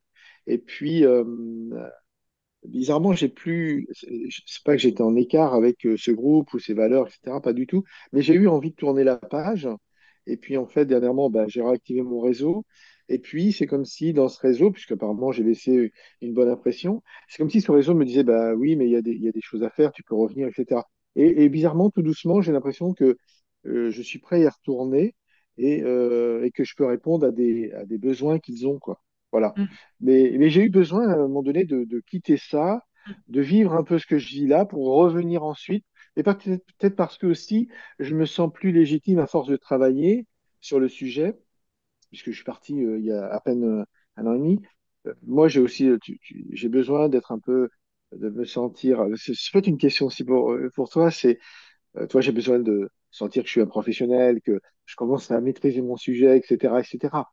Et euh, et que bah, tu offres une prestation, etc. Et c'est vrai que c'est avec Jean-Baptiste où j'ai vraiment construit mon offre, j'ai commencé à construire mon offre, et elle commence à être précise seulement maintenant, quoi. Et je m'en suis aperçu hier parce que hier soir, j'étais en association, je me suis écouté parler à un moment donné. Et quelqu'un me disait, il était au Prud'homme, il me dit, on parlait des cadres qui étaient en burn-out, etc. Et puis, il me dit, oui, ben, effectivement, on a plein de cas de burn-out, en fait, on traite au prud'homme, quoi. Et il m'a donné le nom des sociétés. Et là, je me suis mis à parler que ce que je considère aujourd'hui, moi, essayer de mettre en œuvre, ça pourrait prévenir le burn-out, hein, puisque je demande à travailler sur, je- alors c'est ce que je dis aujourd'hui, j'aide les managers à baisser leur charge mentale en développant leur connaissance de soi, de la communication constructive et la délégation. Voilà, mm, ces trois piliers-là, si on travaille là-dessus, à mon avis, on peut baisser la charge mentale. bien Et là, sûr. et là, naturellement, j'ai dit, bah voilà, moi, je travaille là-dessus, qu'est-ce que tu en penses et tout. Et ça s'est terminé par, bah, donne-moi tes cartes, la semaine prochaine, je vais les distribuer au RH de machin, etc. Mm, Jamais je l'aurais fait quelque temps, et ça m'a paru naturel. Et ça rejoint ce que tu disais tout à l'heure, c'est-à-dire la simplicité. Tu parles comme ça vient, etc. Tu cherches pas non plus à vendre ou quoi que ce soit. C'est le détour d'une conversation qui dit, bah, donne-moi tes cartes, je vais les donner, quoi. Et mm, peut-être ça débouchera sur quelque chose. Et si je veux dire par là que tout ce que tu as dit, moi, je commence seulement à les toucher du doigt par moment, et je vois très bien ce que tu vas me dire. Et c'est depuis que je suis rentré dans le processus un peu VDC où je commence à toucher ça parce que je suis parti dans ce tunnel-là de, voilà. mm, Donc ça me mm. parle un peu, mais j'avoue que tu m'aurais dit ça il y a 2 mois, ça m'aurait moins bien parlé, quoi. Voilà. Moi, je pensais qu'il suffisait d'être, comme tu disais, plus professionnel, je pose ma plaque, et puis je prends les clients. Et tu t'aperçois que ça marche pas du tout, quoi. Mm, Voilà. mm, mm, Et je mm. suis seulement dans ce processus que tu décris et que je connais, et je commence à connaître maintenant, quoi. Ouais. Voilà. Bah super. Bah oui, mais parce que c'est ça, comme tu dis, c'est un processus. et tu vas faire processer les gens. Mais ton processus, vraiment, enfin, c'est que plus tu vas aussi processer et plus tu vas aussi t'autoriser à lâcher le côté je maîtrise mon sujet, machin, parce que là, on est vraiment dans le savoir. En fait, les trois dynamiques de l'ego, c'est le savoir, le faire et l'avoir. C'est-à-dire qu'en fait, on existe à travers ces trois terrains-là. Et l'être, c'est ce qu'il y a en dessous, c'est quand on enlève l'ego, en fait, bah, il y a qui on est. Et qui on est, Mm. bah, il est constitué de trois dimensions, notre mental, notre corps et notre esprit. Donc, c'est-à-dire, c'est comment, dans ce que je ressens, j'arrive à comment, à avoir des pensées qui nourrissent voilà, l'émotionnel qui est le mien et qui font mettre en place des comportements qui sont ajustés. Et donc, en fait, c'est toi d'aller te connecter. Alors, je sais pas quelle est ton histoire par rapport à ces sujets-là, mais certainement que ça résonne pour toi à l'intérieur et ça allait vraiment te connecter à toi, à ça. Et en quoi ce que tu as vécu toi ou ce que tu as observé, etc., fait du sens dans ta vie et est en lien avec la mission qui est la tienne. C'est-à-dire à quoi tu as envie d'être utile au monde finalement à travers ce que tu fais et chacun à son échelle. Et quand on se connecte à notre utilité de, ben, en fait, moi, par rapport à ce que j'ai vécu, ben voilà, moi, mon message. Et moi, mon discours, ma mission, c'est effectivement que chacun apprenne à être pleinement qui il est. Bah, Et après, en fonction de ses missions, etc., eh ben, on voit bien qu'il arrête de s'enfermer effectivement dans des peurs, dans des égos, dans des machins. Et que ça soit par mon livre, que ce soit par mes conférences, que ça soit quand je m'adresse à des managers, à des particuliers. En fait, ma mission, elle est la même partout. Elle prend juste des formes différentes, tu vois. non. Bah, tu vois, choisi pour tout te dire, j'ai pris conscience de ma mission il y a peut-être 2 jours. Super. Clairement, mais clairement, clairement. Je veux dire. Et en fait, cette mission, je l'ai compris, mais parce que je l'ai déjà pratiquée il y a quelques années, mais elle reprend du sens aujourd'hui. Je ne sais pas comment. Alors, on aurait besoin de plus de temps pour que je puisse développer. Mais il y a cette prise de conscience, effectivement, c'est. Voilà, bon, je pourrais le dire en 2 mots, mais effectivement, j'en prends conscience maintenant. Voilà. Hmm, super. Et surtout dans ce que tu as dit, moi, je retiens un truc, c'est je vois que tu es en développement personnel permanent, c'est-à-dire que tu te fais accompagner, tu fais des formations, es tout le temps dans le développement. Enfin, c'est ce que j'ai entendu, quoi. Tu n'as cessé de te développer, quoi. C'est bien, j'ai compris. Mm. Ah oui, parce que effectivement, déjà moi, ça me nourrit parce que c'est mon sujet et que on, quand on commence à comprendre justement qu'on est un être avec et on a tous voilà nos plures d'oignons, tu vois, les trucs qu'on doit débarrasser. Et qu'au Mm. fur et à mesure qu'on avance sur son chemin, bah forcément, tu vois, à chaque fois que tu enlèves des couches, bah tiens, ping, tu arrives à un autre niveau et il y en a d'autres, quoi. Et puis on chemine et parfois c'est subtil les changements, mais n'empêche que voilà, Voilà. ça résonne. Et moi je vois que plus je me rapproche de cette essence-là, j'ai encore du chemin, hein, faut être humble aussi par rapport à ça, parce que je crois qu'en fait on n'a jamais assez d'une vie pour aller jusqu'au bout, quoi. Euh, je suis vraiment je vois que je développe naturellement, ben, j'ai effectivement une sensibilité forte, mais que j'avais plutôt tendance j'avais plutôt tendance par mon comportement à essayer de, tu vois, à être dans la Oui. réaction, à être, voilà. Et là, finalement, je laisse juste vivre ce qu'il y a à l'intérieur. Et ça crée quoi? Bah, ça crée que mes ressentis, ils ont augmenté. C'est-à-dire que même quand je suis en visio avec quelqu'un, je perçois, tout à l'heure, c'est pour ça que Emma, je ressentais, en fait, dans mon corps, en fait, des sensations quand je lui parlais, parce que justement, mon mental n'interfère plus. Et je laisse juste passer des choses à d'autres niveaux, en fait. Et donc, je perçois maintenant de plus en plus. Euh, et que ça match en fait, ça fonctionne, ça me permet, je suis encore plus en connexion justement à ce que vit l'autre, je suis encore plus capable de m'arrêter quand je perçois qu'il se passe quelque chose pour l'autre parce que je sens que j'ai touché le bon endroit, tu vois. Donc ça affine encore plus ma capacité d'accompagnement. Mais ça n'est possible que si effectivement, ben, t'enlèves ce fameux mental qui nous fait croire qu'on sait mieux, qu'on va tout de suite analyser le machin. Alors je reste quelqu'un, moi, de très mental, je le sais que j'ai cette dimension-là, mais je redonne de l'espace tu vois, à un autre endroit. Et ça n'est possible que si bah, tu es dans ce travail avec toi-même de se dire, bon, allez, ma cocotte, maintenant, bon, ouais, tes histoires, t'arrêtes de te les raconter, là. Bon, tu vas peut-être passer à autre chose, tu vois. Et que tu utilises aussi tes expériences de vie pour pouvoir t'accompagner à le faire, quoi. Moi, voilà, à titre personnel, là, j'ai eu une rupture personnelle, une rupture avec mon ex-conjoint. Et cette rupture, elle m'a vraiment, vraiment amené à développer en moi quelque chose que je ne m'autorisais pas à développer en termes d'affirmation, en termes de tout ça.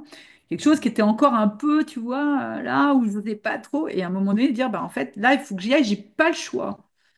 Et ben là, ça fait vachement grandir. Donc, c'est plutôt de se sentir, une fois de plus, victime des situations, c'est de se dire que tout ce que la vie mène en fait sur ton chemin va devenir une opportunité de croissance intérieure. Et ça, quand tu commences à comprendre ça, en fait, bah déjà ton regard sur ce que tu vis est différent. Tu prends beaucoup de recul. Bon, voilà, tu peux marquer de l'humour aussi. Et puis, ben, tu suis le fil de la vie. Il y a des lois naturelles, hein. La vie, il y a des lois du vivant qui existaient. En fait, on a oublié qu'on était des êtres vivants et qu'on était soumis aux mêmes lois que la nature, etc. Donc il faut accompagner, enfin, laisser la vie aussi nous traverser et accepter que les choses qui nous arrivent, ben, elles sont là aussi pour nous aider à développer nos forces, nos ressources à bouger les lignes du regard qu'on se porte, etc., à prendre conscience de ce qu'on a, de ce qu'on possède, d'arrêter de croire qu'on est en sécurité, que quand on a, je sais pas, 100 000 euros sur son compte en banque et qu'on a le frigo qui est hyper plein, de se dire, mais finalement, ma sécurité, elle tient à quoi? Tu vois, elle tient déjà à ma capacité à croire en moi et à ma capacité à m'en sortir, peu importe ce qui se passe. Donc, mais c'est un chemin, ouais, effectivement.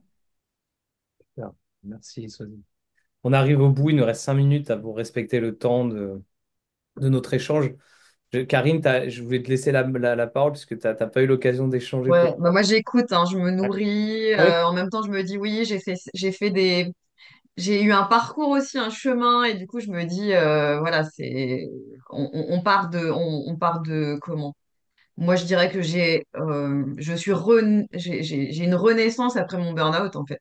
Mm, mm, Donc, du coup, j'ai participé à des ateliers. Le premier atelier que c'est une copine qui est kinésiologue qui a animé un atelier, c'est l'amour de soi, en fait. C'est apprendre déjà à s'aimer. Ça a été très fort, hein. En plus, en plein burn-out, ça a été, voilà. Et puis mm, après, progressivement, on met en place des choses et la formation, elle a permis aussi bah, de travailler sur soi et on travaille toujours sur soi, hein. En plus, je suis formatrice, alors je le sais, hein, on apprend toujours, toujours. Voilà. Et donc, c'est des étapes et en même temps, il faut aussi accepter bah, ce qui se passe, en fait, et ce qu'on ressent et nos émotions, etc. Juste mm. comprendre. Et en tout cas, voilà, t'as un parcours exceptionnel et c'est vrai voilà, on est sans voix, en tout cas, bravo. Ouais, Et je je sais pas suis si le mot vraiment, exceptionnel. Moi, j'ai vu tellement de ah gens oui, qui non mais, je comment considère dire? toujours plus exceptionnel que le mien. En fait, c'est tellement résonnant aussi, tu Mm, vois. En ouais. tout cas, voilà, pour moi, c'est vraiment, il y a de la résonance professionnellement et personnellement. En fait, merci pour tout voilà, ce que tu nous as partagé. Aurélie Valogne, pardon, c'est l'écrivaine. Oui. Oui, parce que j'ai lu pas mal de choses d'elle. Ouais, ouais. Et alors c'est ça qui est très drôle, hein, c'est que quand j'ai écrit mon livre, alors je vous partage juste cette anecdote pour vous montrer que l'univers il est taquin. Donc j'ai fait sa masterclass et j'avais rencontré Laurent Gounel à un, Oui, j'aime beaucoup à, aussi. à une rencontre. Et il se trouve que Aurélie Valogne, depuis, elle a acheté la maison de Jane Birkin, qui avait une maison à 20 kilomètres de chez moi. D'accord, Elle a acheté la maison qui est juste là et que c'est excellent. Laurent Gounel, eh ben, par l'intermédiaire de Christian Junot, justement, Christian m'avait proposé de participer à un webinaire qu'il donnait avec Laurent Gounel. Et quand je suis arrivée moi, je pensais qu'on allait être plusieurs à être dans la salle d'attente un peu, parce que l'idée, c'était qu'on aille à la fin du webinaire et qu'on pose des questions à Laurent Gounel. Et donc, moi, je me suis retrouvée dans la salle d'attente, mais j'étais toute seule. Et je me suis dit, mais en fait, je suis toute seule. Et à la fin du webinaire, donc Christian m'a accueillie avec Laurent Gounel. Et là, je me suis dit, mais qu'est-ce qui fait Excellent. que je me retrouve face aux deux auteurs, tu vois? Euh, Ah ouais, Il y a une proximité d'un coup qui se crée avec deux auteurs que j'ai rencontrés comme ça. Et voilà, donc j'ai trouvé ça assez ouais, rigolo, quoi. Je me suis dit, bon, qu'est-ce que ça me dit? Donc moi, je crois beaucoup, j'écoute beaucoup tous ces petits signes. c'est Et en tout ça. cas, moi, c'est des choses qui me portent. Après, je ne sais pas du tout, je suis pas médium, donc je ne sais pas du tout où ça m'amènera. Mais en tout cas, ouais, ça fait du Oui, mais sens pour après, moi. il y a de l'instinct aussi. Il y a de Ouais, c'est l'instinct. ça. Donc, Mm, mm. ouais. Ouais, puis ça, je sais pas, ça nourrit La quelque chose de se connexion. dire, tiens, La mm, connexion mm. et... Ouais. Ouais, Oh, complètement. bah merci. J'avais juste une petite question. La plateforme là sur laquelle tu mets tes documents que tu mets à disposition de tes clients en coaching, etc. Ouais, ouais, Tu as parlé d'une plateforme, c'est quoi ouais. comme plateforme? Ça s'appelle Trello, parce qu'en plus, c'est gratuit. Trello, Ça s'appelle. Ouais, Trello. Vous devez connaître, enfin, c'est une plateforme qui est ouais, non, assez connue et que je trouve Ok, extrêmement simple d'usage, très, très, très facile. Donc, ouais. ok. Parce que du coup, je suis en train de créer justement des fiches, je vais Ah, mettre des ok. vidéos et tout ça. Ah, bah, top, ouais. Et j'offre un petit cadeau après des ateliers, justement, et je me dis que ça peut être pas mal aussi. Ça Ouais, peut. ok. Mais en tout cas, merci pour ce partage du cœur. Ah, ben, merci. Merci beaucoup, Karine. Merci. En fait, Et finalement, c'est aussi. au plaisir de te retrouver, hein, parce que Eh voilà. ben, Moi, ouais. toute la lecture, enfin, tous les auteurs que tu me cites, c'est mon univers. Donc, Bon, ok. en plus d'Arlan Coban, qui reste quand même Ah, ouais. mis Oui, en développement. Voilà. d'accord. Ouais, c'est ça, le Messie. Et Mais alors, voilà, au pour plaisir en tout l'anecdote, cas. juste pour Ouais, l'anecdote, vas-y, Jean-Baptiste. Marie, vous vous souvenez, Marie Vérelesson qu'on avait interviewé aussi, donc Soisy, qu'on a interviewé une fille qui coach, qui s'est installée depuis 1 an et qui a trouvé plein de clients d'un coup. Elle a débloqué un réseau et donc elle nous a partagé son expérience. Et elle m'avait confié que je te l'avais dit, Soisy, que tu avais été sa source d'inspiration pour développer ce Oui, métier. ouais, tu m'avais dit ça, ouais, ouais. Et depuis, je l'ai vu effectivement dans les commentaires. J'ai dit, ah, c'est elle, ah, d'accord, je la connaissais pas, mais ouais. Et Ah pour oui, le coup, j'ai pas, enfin, c'est quelqu'un avec qui j'ai pas échangé, parce qu'il y a des gens voilà, qui viennent vers moi, qui m'envoient des messages et avec qui j'échange. Mais là, pour le coup, ouais, ça m'avait surpris, donc Ouais. bon, bah, donc, comme je vous dis, hein, c'est pour ça que en fait, on n'a jamais conscience de combien, parce que moi, je suis toujours surprise que c'est toujours agréable aussi de se dire, bah tiens, je fais pas ça pour rien. C'est-à-dire que effectivement, mon message il passe et il soutient les gens. Donc, c'est qu'en fait, en étant juste qui vous êtes, vous devenez des sources d'inspiration naturelles pour les autres. Donc, ouais, inconsciemment. bah ouais, et parce que c'est pas réfléchi tout ça, C'est c'est ça, juste parce que voilà, c'est ça. c'est tout. Mm. Et du coup, ton livre, on peut le commander ou tu Ouais, il peux est nous le sur Amazon, dédicacer? hein. Tu trouveras Ah, il est sur. sur Amazon. Ou Ok. alors, j'enverrai à Jean-Baptiste un lien, un lien Avec ouais, où je peux l'envoyer avec une dédicace s'il y a besoin. Ouais, bah j'aimerais bien. Ok. Ouais. Hein. Bah, Là, tu il me y a. donneras le lien, je le mettrai dans le school. Ouais, Ouais, ouais, Comme voilà, ça, ouais. il y aura sous ça sera plus Ouais, ouais. sympa d'avoir ta dédicace. Ben, ce sera avec plaisir. En tout cas, Merci.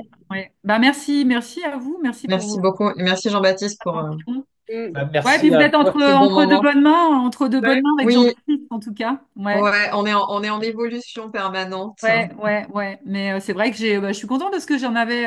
Je crois que j'avais dû voir ton profil il y a longtemps. Et puis, bah, c'est vrai que cette rencontre là qui s'est faite de façon assez spontanée comme ça, c'était c'est une belle rencontre. Et ouais, il y a je suis très sensible effectivement à l'énergie que les gens dégagent. Mais moi qui l'ai vu en vrai, je sais pas si vous l'avez vu en vrai, mais Ah non, il est non. grand, il a deux jambes, il est grand. Ah oui. Et il a une belle âme et ça se voit et ça se ressent. Donc, ouais, vous êtes en bonne main. Mm. Bah, c'est gentil, merci, Soisy, que ça me- Merci en tout cas. Et Non, Ah, mais c'était top. ouais. merci beaucoup. Moi, je vous Merci partage Marie. quand même que Merci beaucoup. j'ai failli pleurer, moi. J'ai vraiment un Mm. sentiment d'émotion là qui m'a Ouais, submergé. c'était fort, ouais. Mm. Je suis d'accord avec toi, Jean-Baptiste. Ouais. Je me suis Mm. senti à ma place. C'est très curieux. Oui, c'est ça c'est la résonance vraiment enfin, avec beaucoup de véracité, quoi. C'est vraiment ouais, Bon, bah, super, c'est ce bah, qui nous merci. anime. Et, Mm. Emma, Philippe, si vous voulez partager, vous, ce que vous avez ressenti à Soisy, juste votre feedback de cet échange, et on Ben, partira avec ça. mais non, mais vous m'avez piqué les mots. C'est-à-dire, moi, j'avais envie de Mm. dire à Swazik que c'était une source d'inspiration. C'est vraiment une source d'inspiration. Voilà. Ouais, et puis authenticité, générosité, Mm. Oui, c'est clair. euh, émotion. Moi, j'ai les mots qui me viennent par rapport à ce que j'ai entendu de tout le monde et de toi, Swazik. Ouais. Et cette grande générosité aussi enfin, qui est admirable, je trouve. Un cœur Non, énorme, quoi. Bah ouais, non, mais c'est si ça. ça résonne, moi je dis souvent ce que tu vois en moi existe en toi, donc Ouais, voilà. ouais. C'est tellement, en fait c'est Ah, ça, mais c'est c'est ça, beau ça. mais Ouais, c'est tellement ça en fait. C'est ouais, C'est tellement le miroir. D'accord, ah, d'accord. toujours, en fait on est toujours le ouais, miroir. Et c'est que ça vrai. soit dans ce qu'il y a de beau chez l'autre, c'est-à-dire que quand l'autre nous parle et nous, Et c'est-à-dire qui réveille quelque chose qui est en nous et qu'on n'ose peut-être pas voir ou qu'on n'ose pas exprimer. Et Possible, à c'est l'inverse, possible. quand on voit des choses qui nous dérangent, la question c'est de se poser, et toi, en quoi, toi aussi, parfois, t'es comme ça, tu vois? Et là, ça pique un peu, mais C'est vrai. C'est Ah, vrai. ah oui, l'exercice du miroir est intéressant, c'est ouais, sûr. ouais, ouais. Eh ben, merci en tout cas pour votre accueil, Merci, vos Soisic. Ah, beaux merci beaucoup. retours. Ouais. Ouais, ça me touche beaucoup. Je vous souhaite le meilleur et puis ben ouais, au plaisir en tout À cas toi aussi. de vous Et pour- revoir. Ce serait chouette. avec Plaisir. plaisir. Ça sera avec Peut-être qu'un Merci jour, plaisir. on fera un beaucoup. événement live avec le VDC, on ne sait pas. Bah voilà. Ah oui, oui, non, mais ok. Non, mais c'est sûr que. Ok. Avec joie en tout cas. Allez, belle journée à Bon, tous allez. et à la Ouais, Merci, vous prochaine. Merci aussi. beaucoup à tous. Et bon week-end. prenez soin de vous. Au Ok. revoir. Vous aussi, hein. Merci. Merci, au revoir.